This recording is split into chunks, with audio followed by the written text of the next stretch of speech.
There are many different types of coffee makers. Buying one that has all the bells and whistles can be expensive. However, there are some things that you should look for when purchasing one.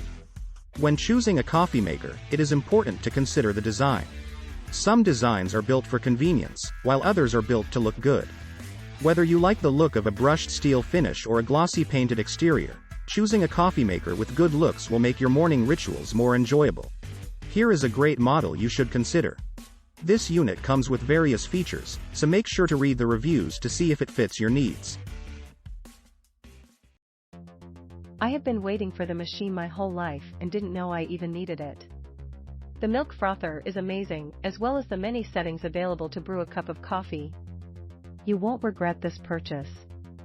I am happy with my purchase of this Keurig. So far, I am satisfied with its operation. Easier to deal with than our espresso maker.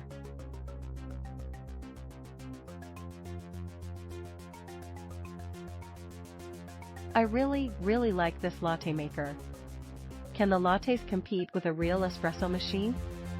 Of course not. But, for what it is, and the simplicity, they are really good. I bought syrups and have my own coffee bar at home. My bill has plummeted. Although I used to only buy coffee 1 to 3 times per week, I now only buy coffee 1 to 3 times per month. I make my own flavored lattes, mochas, macchiatos, etc. This machine is so easy to use. I've seen some complaints that there is not enough foam in the milk. My experience has actually been a little too much foam, but oh well. Also, I use compostable pods. If you like espresso drinks with minimal effort, I highly recommend this latte maker. The lattes are better than Starbucks/Dunkin/anywhere. Milk froths perfectly. I use Green Mountain specialty cups, fat-free milk to froth, and sugar-free 0-calorie Torreni vanilla syrup, and it creates the perfect fat-free, low-calorie latte. It's a high-quality machine. Very easy to use. I was amazed by how easy it was to set up and to figure out how to use. You can also use regular K-cups to make hot chocolate/regular cup of coffee/etc. So far, I've made a cup of hot chocolate with hot frothed milk, a strong cup of coffee, and 2 lattes that were amazing.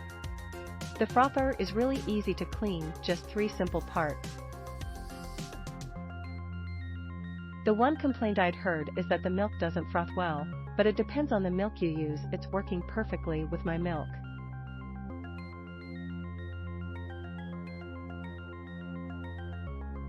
You use a K-cup for the espresso shot, so technically it's just a concentrated amount of coffee, but unless you're used to a true espresso machine, it's a perfect shot of espresso to make a cappuccino/latte, simple to use and no messy grounds.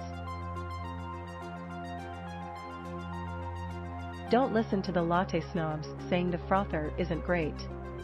Lies. Frother is amazing, and it lasts the whole cup of coffee when you use real cream. This thing is exactly what you need to make high-quality lattes and cappuccinos for the best price.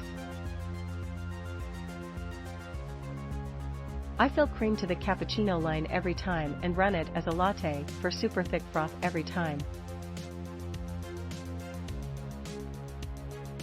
We love our latte. We spend lots of money at Starbucks. Been tossing around getting an espresso machine for quite some time. Old Keurig machine died, so we upgraded to this one with the espresso option. Makes a great latte. Ordered the filter to try with browns, but quality K-cups work great to make shots. Zero work. Zero mess. Great results. This system is perfect for the coffee and latte lovers in your household. My favorite drink is the white chocolate mocha, and as you all know, getting a specialty drink every day can add up quickly. My husband and I have been searching for an all-in-one to please everyone in the household.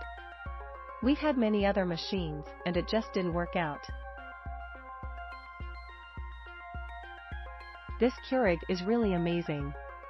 After reading some reviews, I've been hesitant, so when I saw it on Black Friday, my husband and I decided to give it a shot. It did not disappoint. I'm doing keto, so I've been using half and half with water, and my husband uses whole milk in his drinks. The frother worked awesome for both.